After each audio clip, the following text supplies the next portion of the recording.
मुंबई महापालिकेत भाजपचं मिशन 150 महायुती म्हणून यावेळेस झाली तर मित्रपक्षांची कोंडी होणार 100हून अधिक जागा जिंकण्याचा भाजपचा निर्धार।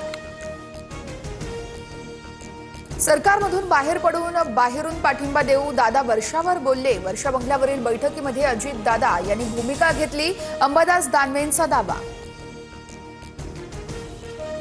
व्यवहार रद्दसाठी 42 कोटींची नोटीस का दिली हे तपासावं लागेल। पार्थ पवार जमीन गैरव्यवहार प्रकरणावरून बावनकुळेंची प्रतिक्रिया।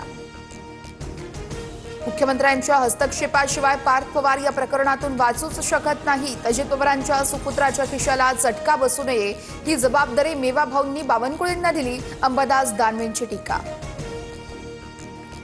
लग्न होत नाही पत्नी मिळवून द्या, तुमचे उपकार विसरणार नाही। अकोल्यातील तरुणाचं शरद पवारांना पत्र, तर सूचनेनुसार मुलाच्या लग्नासाठी प्रयत्न करणार। अनिल देशमुखांची माहिती।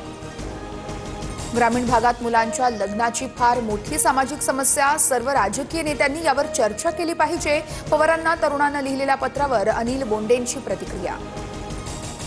दिल्ली स्फोट प्रकरणी अमित शहांच्या उपस्थितीमध्ये उच्चस्तरीय बैठक, बैठकीला गृहमंत्रालयाचे अधिकारीही उपस्थित।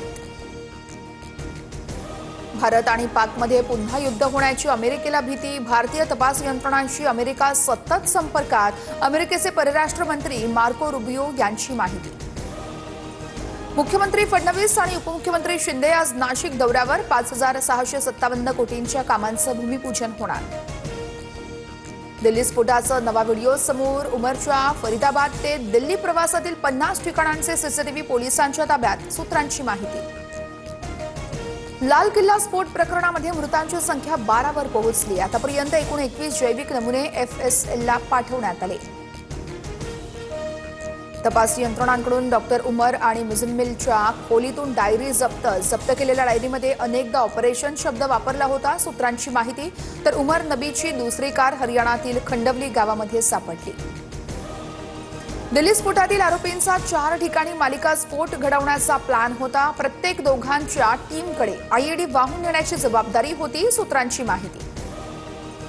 दिल्ली बॉम्बस्फोटातील आरोपींकडून 20 लाख रुपये जमा, स्फोटकांसाठी 3 लाखांचे एनपीके खत खरेदी केल्याची माहिती। उमर आणि मुझम्मिलमध्ये आर्थिक वादही झाला होता। पुणे जमीन प्रकरणामध्ये अंजली दमानी यांकडून अजित पवारांच्या राजीनाम्याची मागणी, मला जे योग्य वाटेल तेच मी करेन। दमानी यांच्या राजीनाम्याच्या मागणीवरती अजितदादांचं वक्तव्य। पुणे पालिकेच्या 41 प्रभागांमधील 165 जागांवर आमची तयारी सुरू, स्वबळासाठी आमची पूर्णपणे तयारी। जागा वाटपाचा शिंदे निर्णय घेतील तो मान्य असेल, धंगेकरांची माहिती। राज्यात 7 महिन्यात 18 लाखाहून अधिक नवीन मतदान, तर 4 लाख नवे मतदार वगळले। नवी निवडणूक आयोगाकडून आकडेवारी सादर, यंदा स्थानिक स्वराज्य संस्थांच्या निवडणुकांसाठी 9,84,96,626 मतदार असणार।